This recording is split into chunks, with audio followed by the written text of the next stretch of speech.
In this video, we're collecting feedback from a client of ours in our non-QM lead generation program during what many would consider to be an extremely tough time in the market. He started participating in this program in the middle of March 2022, and we're now filming this here in the middle of July 2022. So listen to some of his feedback about his successes and even some of the challenges that he's been experiencing due to the market conditions. So the marketing's been phenomenal for that, man. If I could have one complaint about it, is I don't have enough of it. I would love to just keep ramping up. You know what I mean? Because how do you replace these deals I lost? Yeah, most of the people are good credit, man, to be honest. I don't see much. A low credit score right now has been a 660. Like that's been the one, like 640 maybe, but mostly 660s and above, which is good. Good. Helps. Yeah. Helps in this one, for sure. Helps out tremendously. That's what I'm telling you, man. Your marketing, whatever you guys are doing on the marketing, I don't really know, and I don't ever want to even go. I don't need another rabbit hole to go down. It's working. Qualified people. Cool. It works, man. It really does. Cool. And again, it sucks, man, because I know that if I had this marketing where it wasn't like this, or just stable at least, man, I'd be crushing it. Like, had the market not turned like this, I mean, I would have made probably close to 60 to 80 grand already. You know, it took a couple months to kick in, but there's months where like I was counting the eggs before they hatched kind of thing, where it would have been a 50K month. Fallouts, you know, just some shit. You're always going to have fallout, I think, anyways. You know, I do my best. I really stay on top of my stuff. I think communication is key when it comes to it. So I do a lot of Tuesday updates. I get the listing agents involved always. I do Tuesday updates. I also do a Friday before the weekend call. I also send out milestones on that same Tuesday update sheet.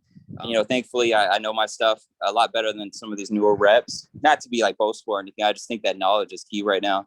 I think you have to know as much products as you can. So this next round of checks, for example, like the commissions that should be coming in again, I don't want to count it before it closes, but I should have about 60, 65, 70K commissions all within the next 3 weeks coming in.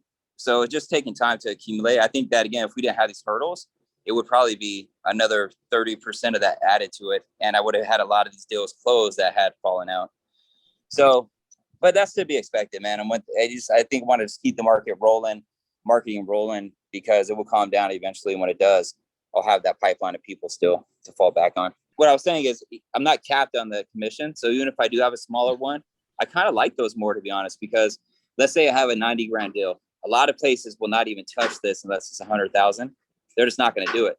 So the fact that I could do that and do the cash out up to 75%, that would be like, oh, wow, well, no one can do that. So now I kind of have free reign to make a little bit more. So even though it's a small loan amount, I can make up to 5 points. That's $4,500 on a small deal that they're not going to get elsewhere, you know?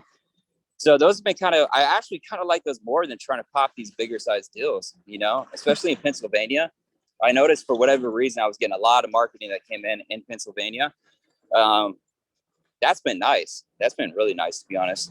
Just out of curiosity, have any of those people had multiple properties or will have multiple properties in the future? Yes, a lot of these folks too, man. That's another really good thing is, although I haven't closed a lot of deals yet, I do have a big pending pipeline. I have a lot of pre-approval letters out, and a lot of these people have more than one home. I just closed one in Texas. They're already going to be buying another one up in Oregon. It's already in contract. I got a refi on 2 properties. Turns out she has 8 and then 12 more under an LLC. So it's like, and then now I'm actually going to be submitting all of her properties.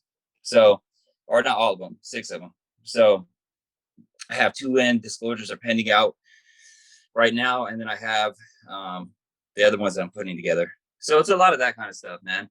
Like a slow but sure kind of burn. When you do talk to a person that's like a good lead, qualified lead, if you come across like you know what you're doing, they really do put quite a bit of faith in you. Versus on conventional, everyone knows how to do those. That's easy. But to them about like, hey, I'd watch out for this with that lender, or like, just so you know, that's probably not a thing. I doubt they're going to be able to do that. So those people kind of end up calling you back 2 weeks later. The marketing has been great. It's been fucking phenomenal, to be honest. It's just the way things have moved. Yep. Yeah. Like I'd honestly rather just be dealing with straight up hard money clients right now. Like straight up. I know it's a little bit of mix that comes in, which is cool. I like that, actually. I like it a lot. I didn't think that you guys would be as good at marketing for that as you are, to be quite honest. I thought I have a bunch of people that I would never be able to do anything for.